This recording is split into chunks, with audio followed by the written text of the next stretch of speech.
Ayan, nilagyan ko po ito dahil malaki po itong aking llanera. Large po ito. Nilagyan ko po ng 1½ tablespoon na white sugar.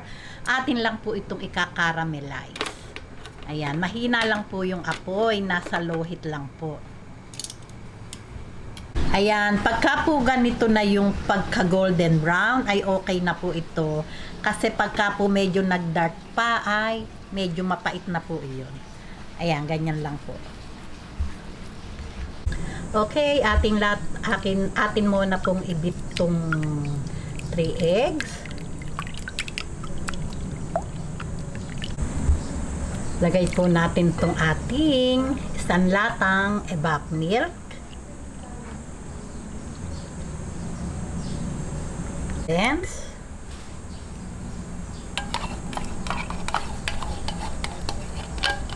at 1 teaspoon vanilla.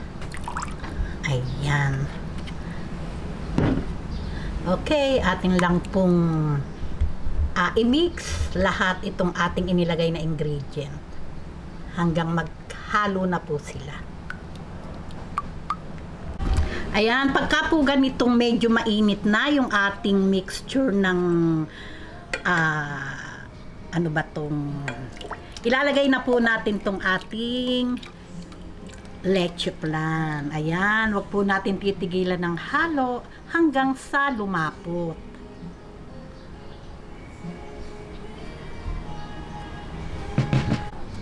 Ayan, kung napansin nyo po, kumukulo-kulo na yung gilid, papatayin ko na po yung apoy at okay na po ito.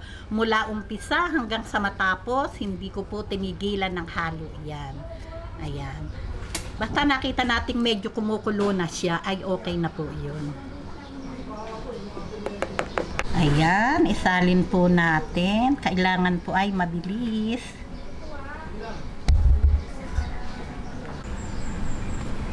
Ayan, di po ba? Talaga namang napakaganda ng ating jelly flan. O, di po ba?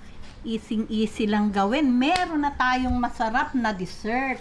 Ngayon po, ito pong cheese ay optional lang po kung gusto nyong lagyan. Kung ayaw nyo naman po, ay pwede din naman. Ayan, gadgaran lang natin ang cheese sa ibabaw at okay na po ito.